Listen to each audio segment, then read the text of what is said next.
Hey there, conscious creator. I'm your host, Nicole Holland. Thanks for joining me for another episode where we're exploring how to do life more on your own terms through entrepreneurship and alignment. I believe that each and every one of us has the unlimited ability to create and experience a life full of passion, joy, and abundance.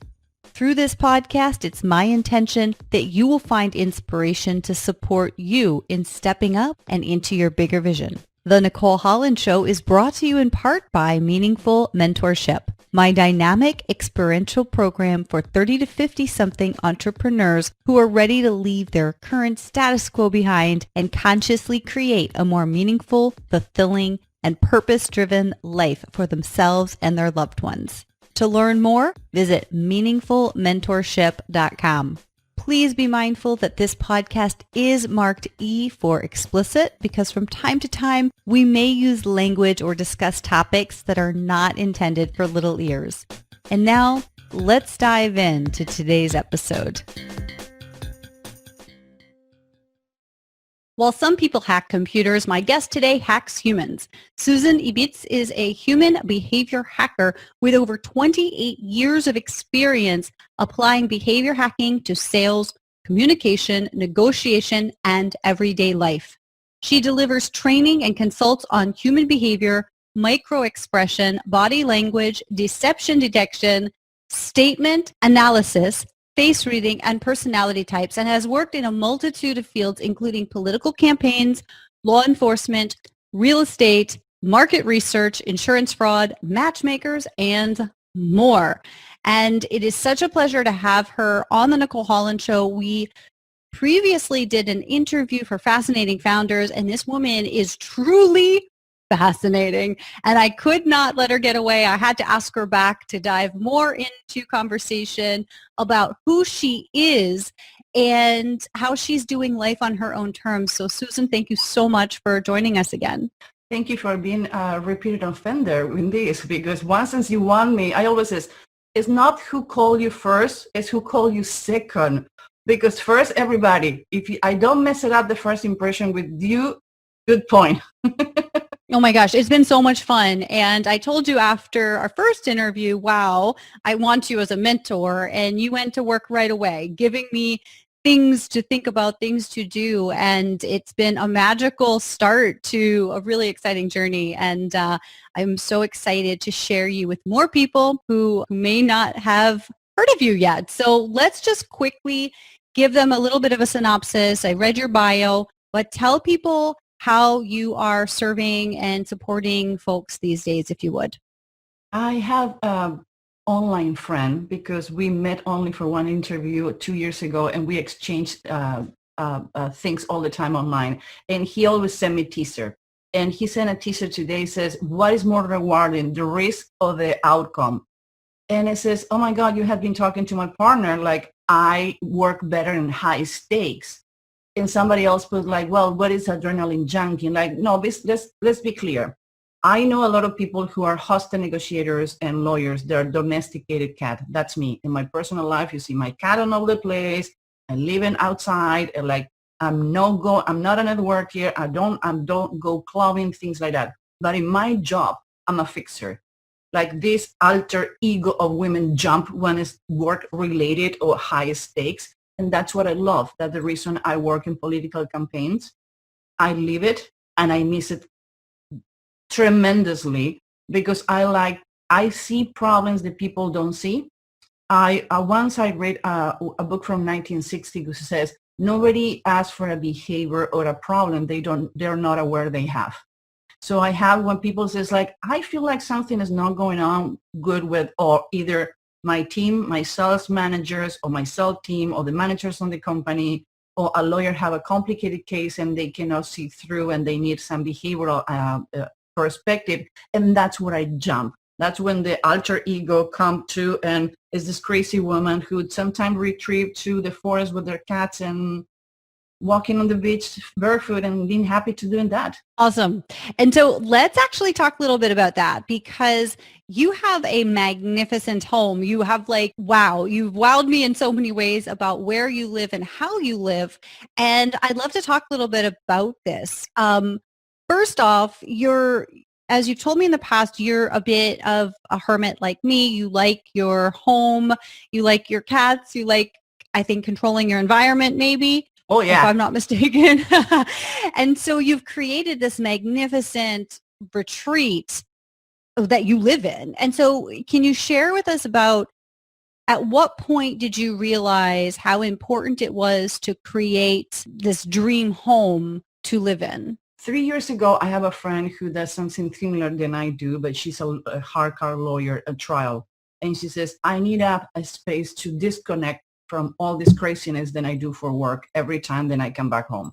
So says, can you come with me this weekend? I want to look for houses outside Chicago. I need to get connected with the forest and the water. And like, oh my God, I'm a city dog. Like, you're not going to get me go to the middle. Like, come on, come with me. Like, okay, you're driving.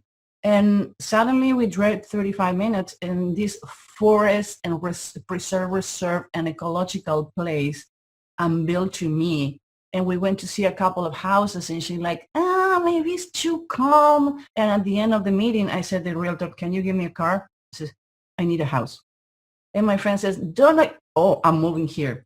So for almost 2 years, I was looking the perfect house until I think everything happened for a reason.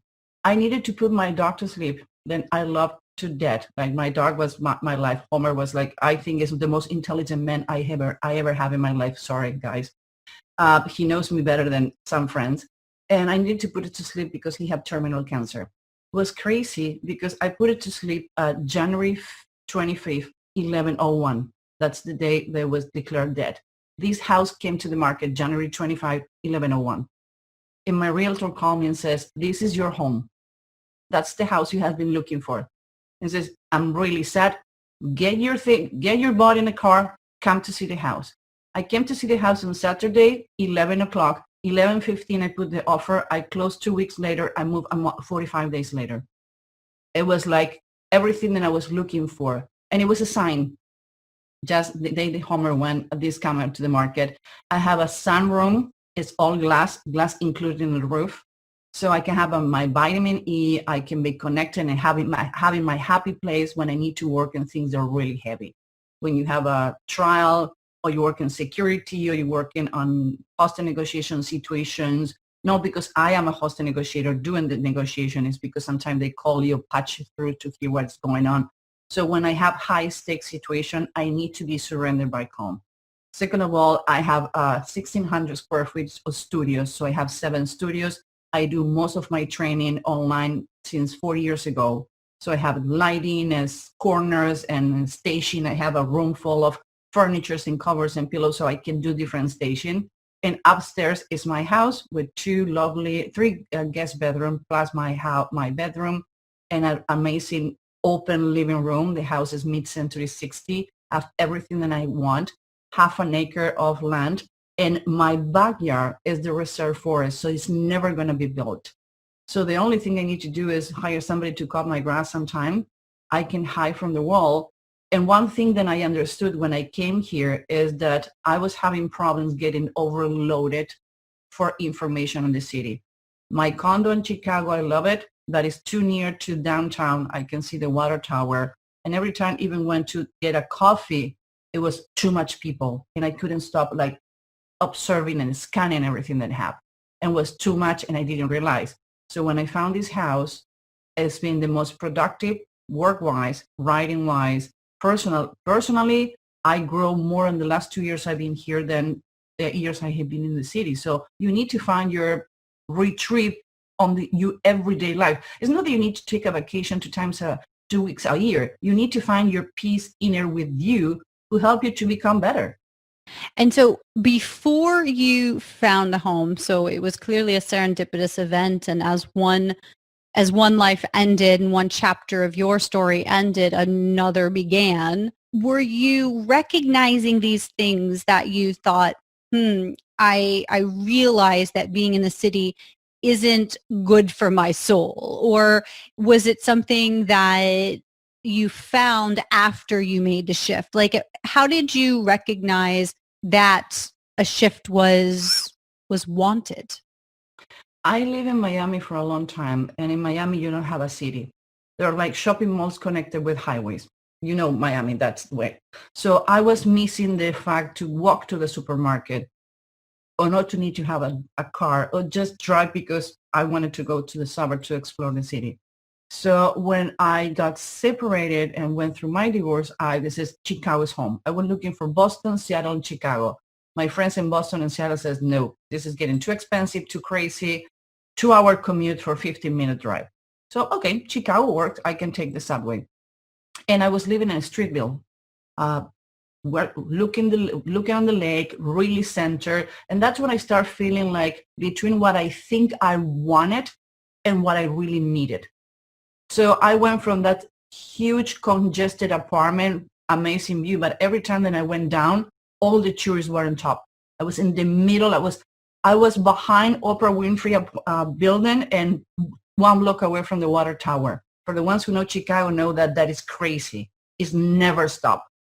So after 1.5 years, I found my home in West Town, bigger house, had big terrace, and everything went well. But I still feeling that I was all the time overloaded. But you know how life happened. You're running all the time. You went with one project after another, going back and forth with Washington, with other customers on political wise. So I never stayed until for personal reasons, I need to stay for 1.5 years in the city. And that's where it says like, this is my problem. It's too much. But I didn't know until I came here. And I have that serendipity. Then in one of the houses that we went to see, I went to the backyard. I sit on the grass and I hear nothing, only my thoughts. And that's when my voices start coming in my head, not because I'm cuckoo.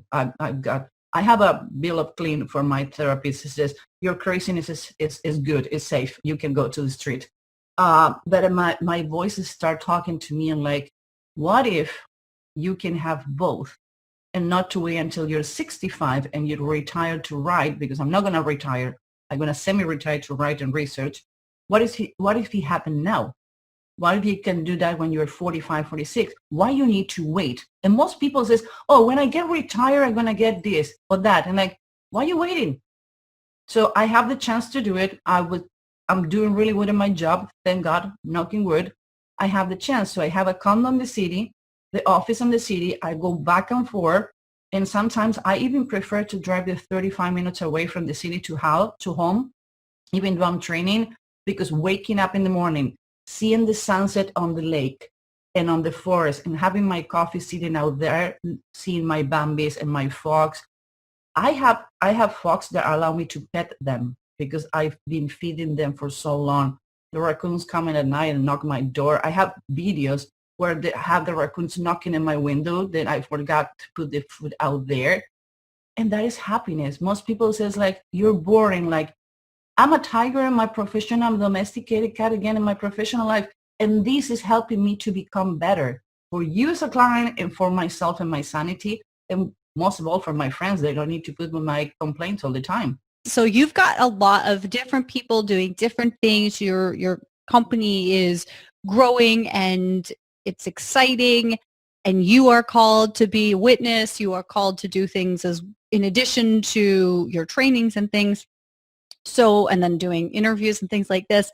So I'm curious, as your business was growing, as you were scaling, I feel like you do things really on your own terms now. And you're not doing things according to what you should do, quote, should, or, some kind of established parameters. You lead like a leader and you do things to the tune of your own music. And so I'm curious about how that evolved. Is that something you've always done, or is this something that you learned as a businesswoman over time? When I was a kid, I always wanted to be the best in something. There is a Jewish term says, you can be a shoemaker, but just make sure to be the best one. And I always have that need that to be recognized for my merit. I think maybe it has to do with education, being pushed by parents, that my father never went to college and he was a diplomat. My mom, yes, went to college. She speaks 7 languages. I always says, why you didn't teach me when I was a kid? because you didn't want it. And since when you pay attention to a kid? Because you're kind of stubborn. It was difficult to say no to you or yes to you, depending what you want. But I always like things that are different. I used to talk to animals. I love my father. And sometimes I says in an interview, my father gave me Nietzsche to read when I was 6 years old. And it actually is a wrong approach. He read to me when from the 6 to 10 years old. He was reading to me things that make me think. And one of the things that my dad all did for the first time, and that's blew my mind, he was an artist besides to be a diplomat. He was a diplomat on the art part. He was going around the world recovering art that was stolen and things like that. So one time he took me to a museum in Italy, and he says, I think it was, maybe it's like 11 or 12. I was in my period of like discovering who I am as a person and not a kid, a person. And he says, do you like that painting? I'm like, nope. And he says, why? It's sad. So you would like to have it in the room? No, I don't like it. And he says, you like this one? Yes. Why? Make me happy. Well, this is Gauguin. It's $1.5 million if you want to buy it. That is a poster for the carnival this weekend. So happiness, it's not how much you pay for things. It's how make you feel and how you make feel other people that is around you. If you're happy doing whatever you do and you're not hurting anyone or yourself, why not to? And those are the lessons that says you don't get that in the university. I have parents who, again, maybe one of them was formal educated, the other one formal educated, but they give me wins. And they always says, do whatever you want to do, but do it right. And be committed, be responsible, and be consistent. So I live my life doing that. Be consistent and to be the best. And I'm obsessed with learning. And I have friends that says, your learning disorders as that you never stop learning. And I'm happy with that. And we make a joke about it. But it's the way I decide to be. It was my choice, my decision to do it. I draw my map. When friends were getting married and having kids, they're looking at me like, what is wrong with you? It's not my path. You want to be a mother and a wife, and you're happy with that. I want to be a professional. I want to be remembered as the best on my field. Not for being cocky, is to be the best, because I think that is something that nobody can take away from you. They can take away your part of your body. They can take your eyes, your money, your house, but nobody can take away your knowledge and your trips. Two things that I'm really happy to have done in my life. Once a year, I haven't done it in the last 3 years because I'm really busy, but once a year for almost 17 to 18 years, I spent a month in Europe. Nobody knew that I was there.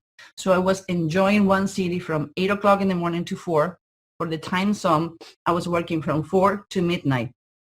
And with a cell phone all the time. We didn't have all the technology we have now, but you always agree. So I spent 1 week in Paris, 1 week in Italy, 1 week in Czech Republic, living in houses of people that they don't talk my language.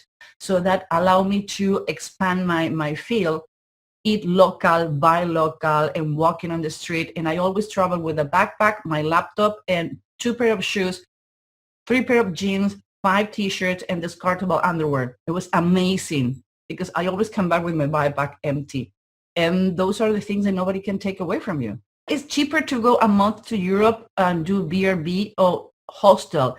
When I tell my friends, like, I love to go into hostel, like, you sleeping with other people in the room? I have friends in Russia and China, all over the world. I went to China to get to a wedding from one person that I met in Vienna watching the opera. We become really good friends. I went to her wedding 2 years ago. Those are the things that when you go to the Ritz-Carlton, that is amazing. I love to, but when I'm working, when I want to experiment life, and I'm a people watcher. So if you go when I went to Amsterdam, was the only time that I moved to a hotel because I was in a hostel where everybody was high. Were you at Bob's Youth Hostel in Amsterdam or the Flying Pig? No, I think everybody was flying except me. So everybody was having fun and I didn't have fun. I'm allergic to any drug. So even I want to do it, I can do it. So everybody was super high, and I was like, this woman was fixated on me and watching, and I couldn't sleep. And that's the only time I changed hotels. But the experience of the people that you get, though, again, those are the things that you don't get on a university. You don't get having a degree. You only learn by exchanging and asking people questions and knowing people. Those are amazing. Those are the things that make me grow. Not the papers are responsibilities that I have to obey to the teacher who trusts me and give me the certification to keep growing. But part of the growing is meeting other people who they says, you know what, I don't do things that way. I think you're wrong. Tell me why. Why is my like make word like why?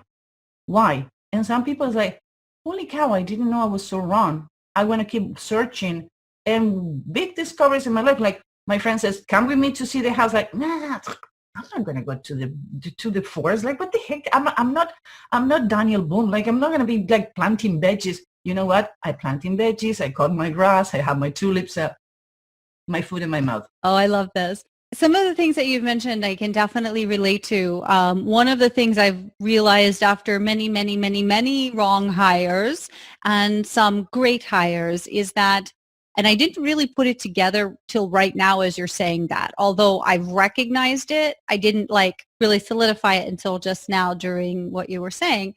For me, I ask my team always, what do you think of this? And they tell me and I say, why? Why is that? And for people who just give me what they think I want to hear, or they give me flat answers and they're not thinking, I don't feel like they're my right people, because they're not getting something that I need them to get in order to, excellence is very important to me as well. And if we can't collectively have excellence, they can't buy into the vision, then they're not a fit and they don't last long. Whereas my team members who last long are the ones who can answer with their brains why they like something or don't like something. And so I think it's so important to really recognize as we are growing as humans and professionals, what does make us happy, as you've said, and do more of that, do more that lights us up and makes us feel good, because everything else follows. And when we block that off, then we're not as effective or productive, as you were saying. Like, now that you're in this home that just makes you so happy and you love waking up to the sun and petting the foxes, and it's amazing. And I would love for more people to embrace that spirit and that understanding. I know people who live outside Chicago and they do longer commute than I do to have a crappy apartment outside. And says sometimes it's like, do one thing is to lead with your heart, but make decisions with your brain. That's where my left and right brain, the right is emotional and left is intuitive. It's rational. So I lead with my heart on the decisions, but when I need to close the deal, I lead with my brain. So when I was looking, and like, oh my, some people says, go to Winnetka on the north. So what I did is I rented a BRB and I went to Winnetka and I went to work for a week. And I realized that, holy cow, it took me an hour or the train 2 hours. So I went to the east, Chicago again, Naperville, Wheaton. I have friends who make 2 hours commute going and 2 hours come back. They doing a master on the train. So when I came here and I rent a house here, I found out it's only taking me 35 minutes.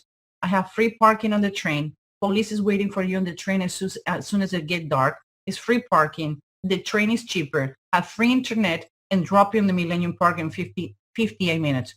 Hello. So I live with my heart, but I use my brain to make the final decision. Taxes are better. The houses are cheaper for more land. And this is my first house. My idea is to get 2 acres, get even my fake lake so I can have more animals and more dogs and things like that, and have a glass house. Because to have a completely glass house, you cannot have a guy snooping you when you walk in from the bedroom to the bathroom. So yeah, in order to have that, but 10 acres with an amazing built house is going to cost me the same like a small apartment in Chicago. Again, I'm going to fulfill my dream by using my rational brain, like, okay, be crazy but not stupid. It was the same. Wait a minute. When you're too impulsive, think about the consequences. This was my first experience to living here, to make sure that I'm doing the right decision and not rushing and go too high. People are like, oh, I'm going to be drastic. I'm going to sell everything. I'm going to move in the mountain. Like, wait a minute. You like your shoes? Yeah. You like to take a bite every morning? Living with the Tibets and the Tibets from in the forest is not going to be for you. Rent your house and sell it. Don't do the pray, love, and pray, love. I don't remember the movie. Like, Eat, pray, love. Put things in your storage and take a lead. Check on the life, check on the world, and after that, make the decisions, because it's better to make decisions with time and not regret the decision you do because they ended up being against you. And like you said, everybody then in my team we're all different. Everybody change each other. And I always says, if you come into the meeting, we have once a week. If you come into the meeting to say, yes, boss, then I hate when they tell me boss. You agree on everything and you don't bring at least something new, crazy that we can do. Excuse yourself and don't take the time to come into the meeting. And I like it, and we're different. One of the things that I asked the third day, now we have 2 new people in training this week. And one is going to be the project manager. So it's going to be the key, putting everybody together. And I did the personality types, and we have a new business manager. And I was talking with the CEO of the company in Latin America and says, I have the feeling this person is going to have your personality type and this one is going to have mine. Like, no, like you're going to see. And the one is the more shy ended up being equal to me on the personality spectrum, the preferences. She's about to flourish. She's a cocoon. She's about to be a butterfly. And I love that because I'm going to have the chance to see her be a butterfly and fly and become the best color she have. And people says, why you invest so much time when you can buy it already done? Because what we do is special. I know it sounds maybe bad, but we're all women on the company. Every time that we bring a man, that doesn't work. All stay-home mom, all around the world. All of them has been told they cannot do it. We have a lot of people with dyslexic or to have any kind of impediment working. And that's the best people because you give them a chance to prove the world wrong. And I love to see them flourish. So it takes me longer to train them, to get them to the point. But I love to see, it's like babies. I got an email from one of my students this week, and he had a huge job. He was on the south side of Chicago, not having good condition. And he's part of one of the pro bonos that I do.